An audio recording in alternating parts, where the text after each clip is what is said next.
Selamat pagi semua. Kami dari kelompok 1. Saya sendiri, Safranita Floradia Endang, NIM 182114069,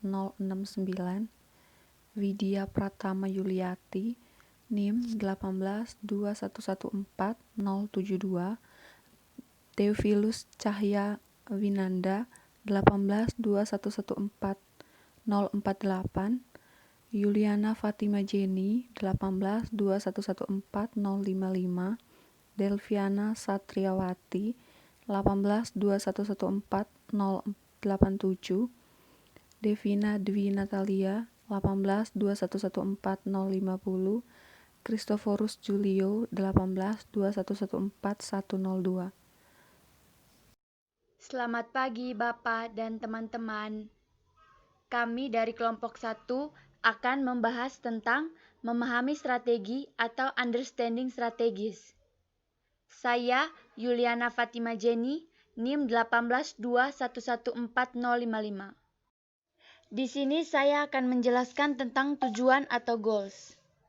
Tujuan dalam hal ini adalah pernyataan mengenai apa yang hendak dicapai oleh suatu organisasi.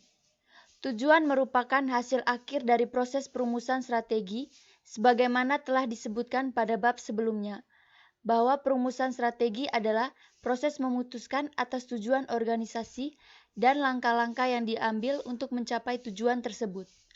Dalam banyak bisnis, memperoleh tingkat keuntungan atau profitability yang memuaskan merupakan tujuan paling penting.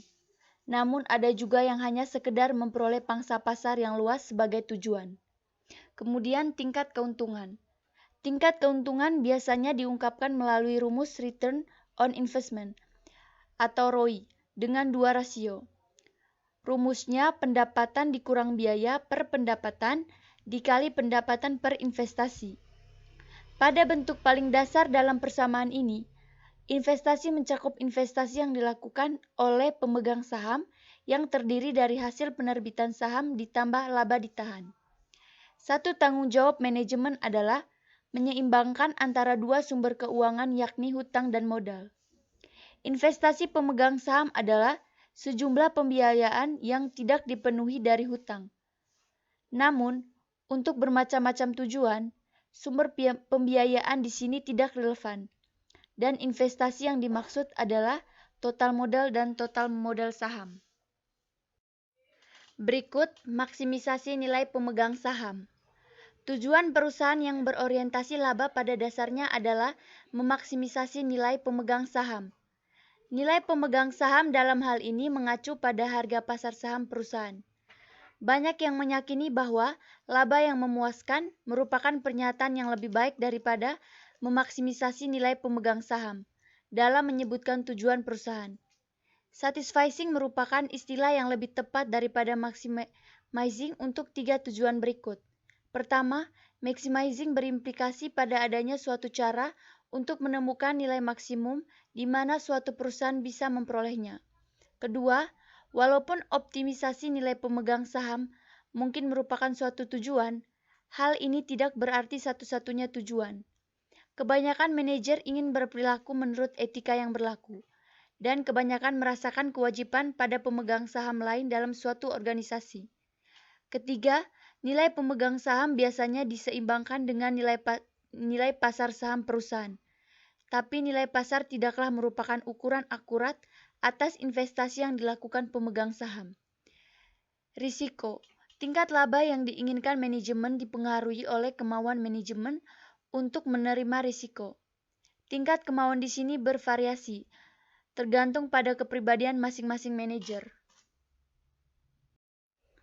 Tujuan lain. Berikut ini adalah uraian ringkas tujuan-tujuan selain tingkat keuntungan atau profitability tersebut. Yang pertama, produktivitas. Produktivitas merupakan rasio antara output terhadap input. Kedua, posisi pasar. Jika posisi pasar atau pangsa pasar dijadikan sebagai tujuan perusahaan, maka perusahaan harus menetapkan tujuan mengenai pangsa pasar yang akan dikuasai. Ketiga, kepemimpinan produk. Jika kepemimpinan produk dijadikan sebagai tujuan perusahaan, maka perusahaan harus menawarkan produk dengan tingkat kemewahan yang tinggi. harga yang relatif lebih murah dibandingkan dengan produk perusahaan pesaing, pengembangan produk yang terus-menerus, dan melakukan inovasi untuk melakukan produk-produk baru. Keempat, pengembangan personalia. Pengembangan personalia sebagai tujuan mengandung maksud bahwa keberhasilan perusahaan ditentukan oleh keberhasilan perusahaan di dalam mengelola sumber daya manusia. Yang kelima, sikap karyawan. Sikap karyawan sebagai tujuan dimaksud untuk mencegah berhentinya kegiatan perusahaan karena pemogokan atau sebab lain yang diakibatkan oleh karyawan. Untuk menghindari hal itu, maka perusahaan harus aktif melakukan studi tentang faktor-faktor yang mempengaruhi kepuasan kerja karyawan. Berikut pertanggungjawaban publik. Jika perusahaan menganggap bahwa kepentingan publik merupakan tujuan perusahaan, maka perusahaan harus mengakui bahwa keberhasilan perusahaan juga ditentukan oleh faktor-faktor di luar perusahaan.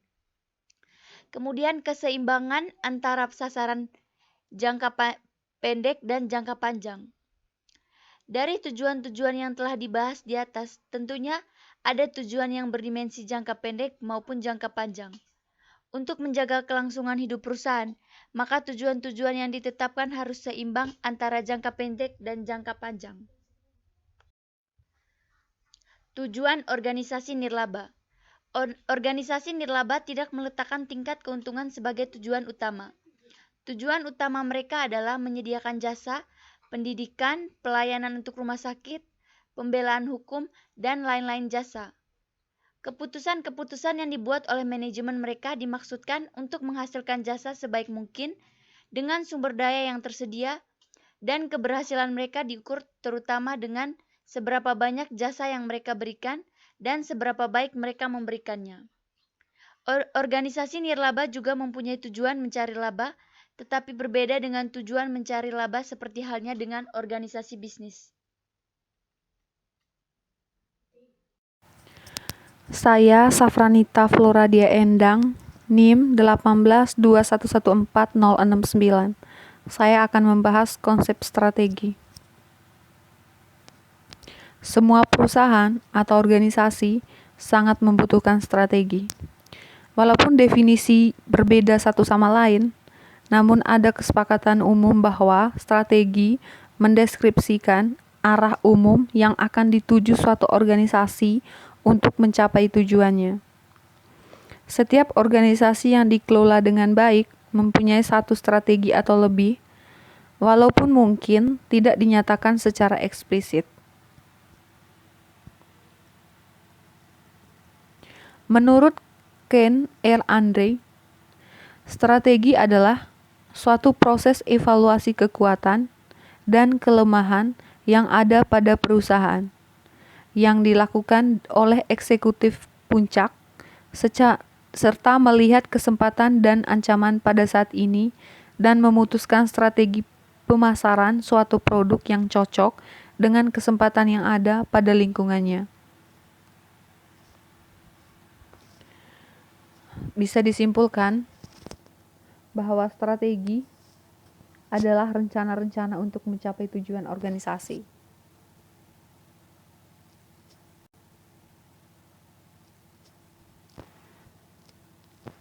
Kemudian, gambaran konsep strategi yang dikemukakan oleh Ken R. Andre. Yang pertama, ada analisis lingkungan. Dalam analisis lingkungan ini terdiri dari pesaing, konsumen, pemasok, regulator, sosial, dan politik. Yang berikut analisis internal yang terdiri dari pengetahuan teknologi, pengetahuan manufaktur, pengetahuan pemasaran, pengetahuan distribusi, pengetahuan logistik. Dari analisis lingkungan, ini akan memperoleh kesempatan atau peluang dan perencanaan. Kemudian, di dalamnya juga akan mengidentifikasi peluang atau penentuan kesempatan. Yang berikut dari analisis internal, itu akan mencapai keunggulan dan kelemahan atau mengetahui kekuatan dan kelemahan. Kemudian identifikasi kompetensi inti atau penentuan kemampuan. Dari sini nanti akan diketahui kecocokan kompetensi internal dengan peluang eksternal atau mencocokkan kemampuan dengan kesempatan. Kemudian lahirlah strategi perusahaan atau strategi pasaran produk perusahaan. Jadi konsep yang dikemukakan oleh Ken L. Andres ini itu lebih kepada sistem dalam sebuah organisasi.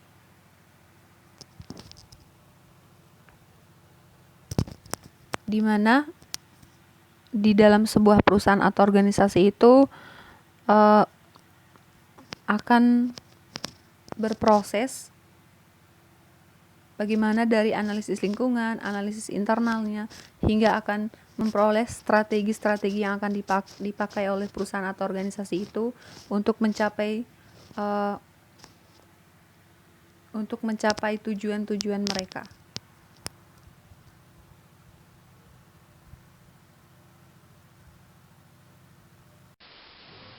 Selanjutnya, ada 2 tingkat strategi. Tingkat strategi dibagi menjadi 2, yaitu corporate level atau tingkat korporat atau organisasi keseluruhan. Yang kedua, business level atau tingkat unit bisnis. Yang pertama, menjelaskan bahwa strategi korporasi menangani seluruh ruang lingkup strategis perusahaan, terutama dalam menentukan tujuan dan sasaran suatu perusahaan. Yang kedua, yaitu business level, menjelaskan bahwa langkah yang ditempuh oleh para manajer dalam memanfaatkan sumber daya dan kompetensi perusahaan untuk menciptakan keunggulan kompetitif terhadap pesaing di dalam suatu industri. Strategi korporat adalah mengenai kebenaran di tengah-tengah bauran bisnis yang tepat. Oleh karena itu, strategi korporat lebih berkenaan dengan pertanyaan di mana sebaiknya bersaing dan bukannya bagaimana bersaing dalam industri tertentu yang merupakan strategi unit bisnis. Pada tingkat korporat, masalahnya adalah yang pertama ada definisi bisnis di mana perusahaan akan berpartisipasi. Yang kedua ada penugasan sumber daya antar bisnis tersebut. Analisis tingkat korporat menghasilkan keputusan yang melibatkan bisnis yang akan ditambah, bisnis yang akan dipertahankan, bisnis yang akan ditekan, bisnis yang akan dikurangi perhatiannya, dan bisnis yang divestasi atau dijual. Oke, selamat siang untuk Bapak dan teman-teman semua. Kali ini saya akan menjelaskan tentang strategi untuk tingkatan perusahaan. Persaingan bisnis yang ketat mengharuskan perusahaan menetapkan strategi korporat atau strategi perusahaan, yaitu strategi mengenai keberadaan perusahaan di tengah-tengah bauran bisnis yang tepat. Oleh karena itu, strategi korporat lebih berkaitan dengan pemilihan bisnis, di mana perusahaan harus bersaing dan mengembangkan dan mengkoordinasikan portofolio bisnis. Nah, perusahaan itu harus menetapkan strategi supaya perusahaan itu tidak kalah saing dengan perusahaan-perusahaan yang lain. Tentunya strategi yang dibentuk atau ditetapkan atau dibuat oleh perusahaan itu harus sesuai dengan perusahaan itu. Harus sesuai dengan kondisi perusahaan itu. Nah, pada tingkatan korporat itu, masalah yang biasanya dihadapi itu adalah definisi bisnis di mana perusahaan akan berpartisipasi, dan yang kedua penugasan sumber daya antar bisnis tersebut. Nah, analisis strategi tingkat korporat menghasilkan keputusan yang melibatkan bisnis yang akan ditambah, bisnis yang akan dipertahankan, bisnis yang akan ditekankan, bisnis yang akan dikurangi perhatiannya, dan bisnis yang divestasi atau dijual. Itu. Nah, berhubungan dengan strategi tingkat korporat, perusahaan dapat diklasifikasi ke dalam salah satu dari 3 kategori di bawah ini. Yang pertama, perusahaan dengan industri tunggal. Yang kedua, perusahaan dengan diversifikasi yang tidak berhubungan. Yang ketiga adalah perusahaan dengan diversifikasi yang berhubungan. Yang pertama adalah perusahaan dengan industri tunggal. Perusahaan dengan industri tunggal ini berhubungan dengan jumlah industri di mana perusahaan tersebut beroperasi. Pada satu ekstrim atau garis, perusahaan mungkin memiliki komitmen total pada satu industri. Perusahaan yang menggunakan strategi industri tunggal meliputi Maytag atau peralatan rumah tangga besar, Bricklay atau permen karet, Purdue Farms itu unggas.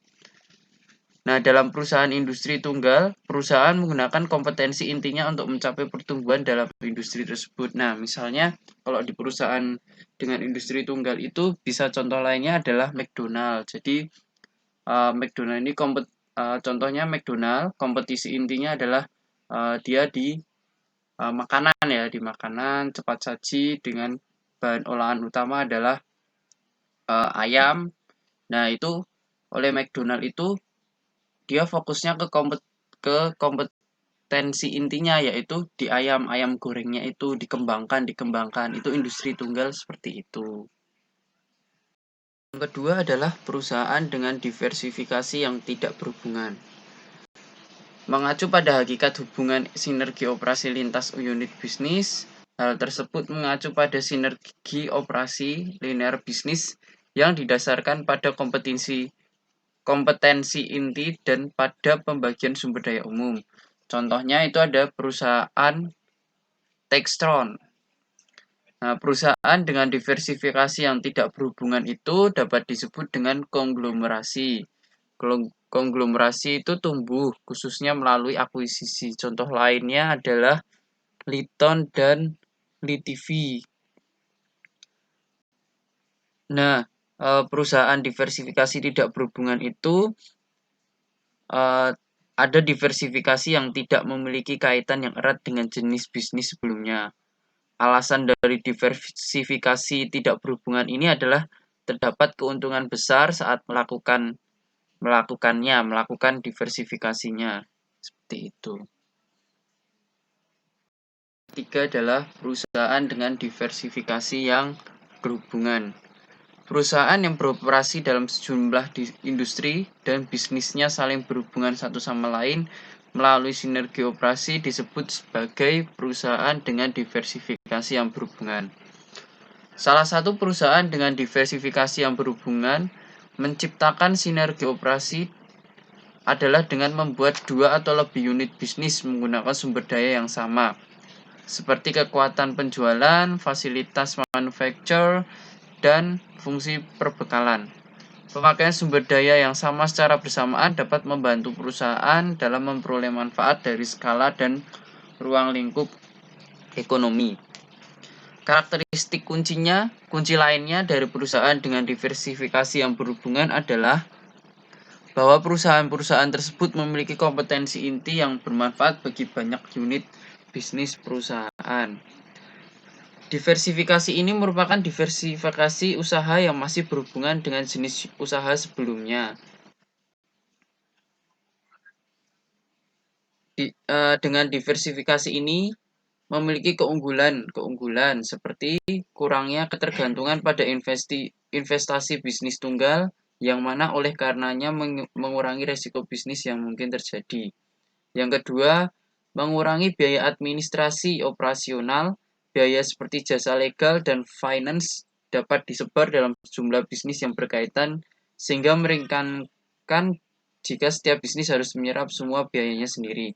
Yang ketiga adalah memaksimalkan keuntungan yang didapat.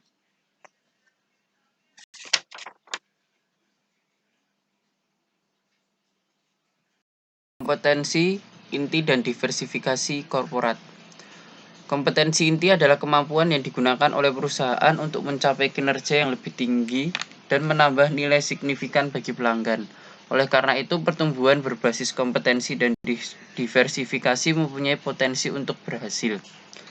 Semua unit bisnis dari perusahaan dengan diversifikasi yang berhubungan mungkin akan lebih buruk jika dipecah menjadi perusahaan-perusahaan yang terpisah.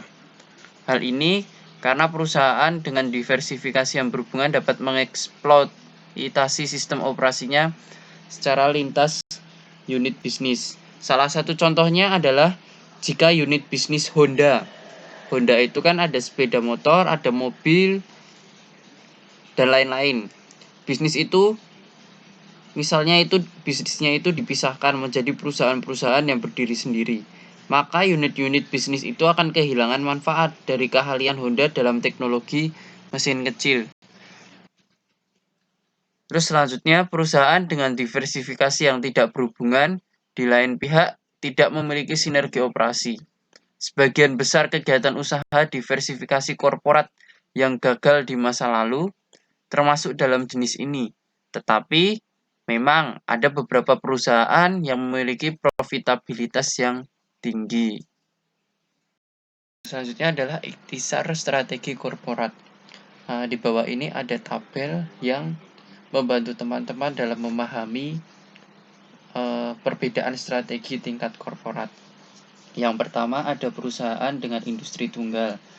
Penyajian strategi dalam gambarnya itu berbentuk kotak, hanya satu kotak ya, tunggal. Terus kemudian fitur yang membedakan bersaing hanya dalam satu industri.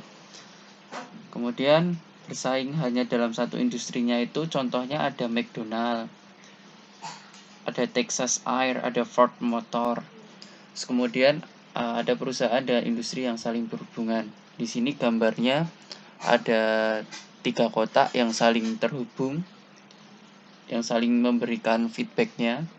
Terus kemudian fitur yang membedakan dari strategi yang lain adalah membagi kompetensi inti secara lintas unit bisnis. Itu contohnya ada Gillette, ada Texas Instrument, ada Philip Morris. Terus yang ketiga ada perusahaan dengan industri yang tidak saling berhubung. Ini gambarnya ada 3 kotak sama seperti yang saling berhubung, tetapi kalau yang tidak saling berhubung itu dia 3 kotak ini tidak memberikan hubungan, tidak memberikan feedback di antara kotak yang lainnya. Nah, yang membedakan adalah merupakan perusahaan yang memiliki otonomi penuh di pasar yang sangat berbeda. Ini contohnya ada Rockwell, ada Textron, ada General Electric. Seperti itu. Strategi unit usaha. Misi unit usaha. Tugas utamanya adalah memutuskan usaha apa yang harus dijalankan, bagaimana memanfaatkan sumber daya yang ada, dan bagaimana menyatukan berbagai unit usaha tersebut ke dalam satu perusahaan. Keuntungan yang utama dari usaha yang didiversifikasi adalah bisa menggunakan kas yang dihasilkan dari beberapa unit usaha untuk membiayai jenis usaha lain. Unit usaha tunggal yang menghasilkan laba biasanya untuk menambah sumber daya pada jenis usaha tersebut saja. Sementara usaha yang didiversifikasi bisa menginternalisasikan fungsi pasar modal untuk mengalokasikannya pada beberapa usaha yang berbeda. Model-model perencanaan. Ada 2 model yang paling banyak digunakan dalam pendekatan perencanaan, yaitu metrik BCG dan metrik GE atau McKinsey.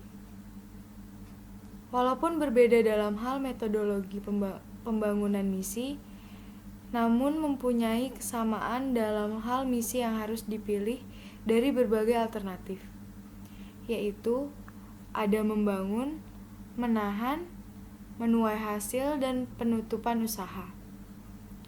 Membangun. Misi ini berimplikasi pada tujuan peningkatan pangsa pasar. Bahkan terjadi peningkatan biaya pendapatan jangka pendek dan aliran kas. Menahan. Misi strategi ini dirancang untuk melindungi pangsa pasar, unit usaha, dan posisi persaingan. Menuai hasil. Misi ini berimplikasi pada tujuan maksimisasi pendapatan jangka pendek dan aliran kas, bahkan biaya pangsa pasar. Yang terakhir, divestasi. Misi ini menunjukkan keputusan untuk menarik diri dari bisnis baik melalui proses likuidasi yang bertahap maupun penjualan secara langsung.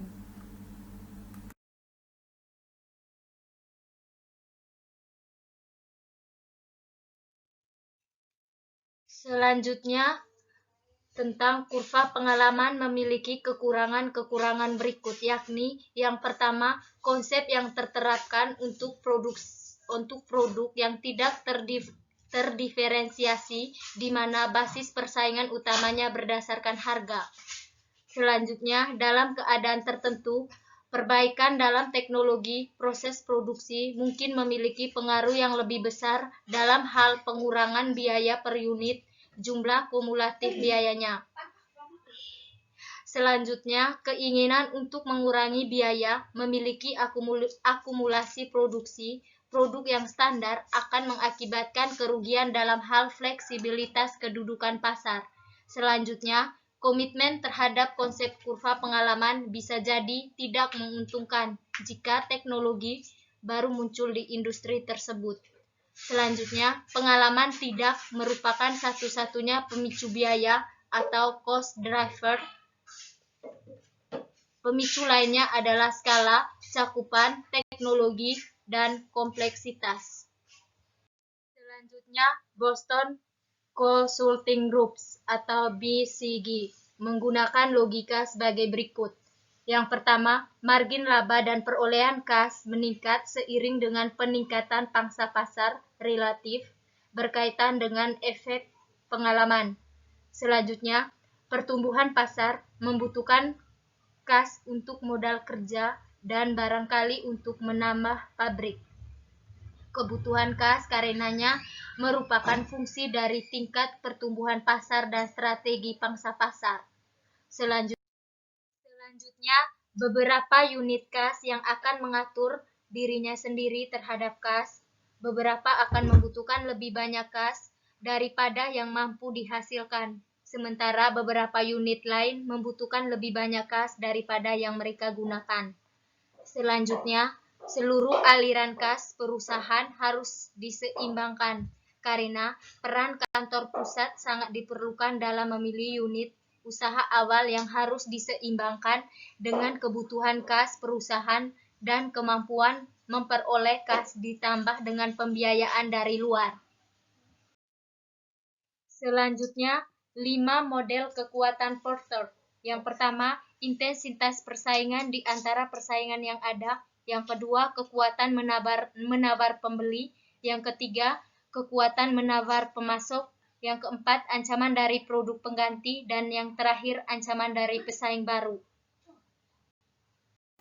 Saya Christophorus Julia Marenda, NIM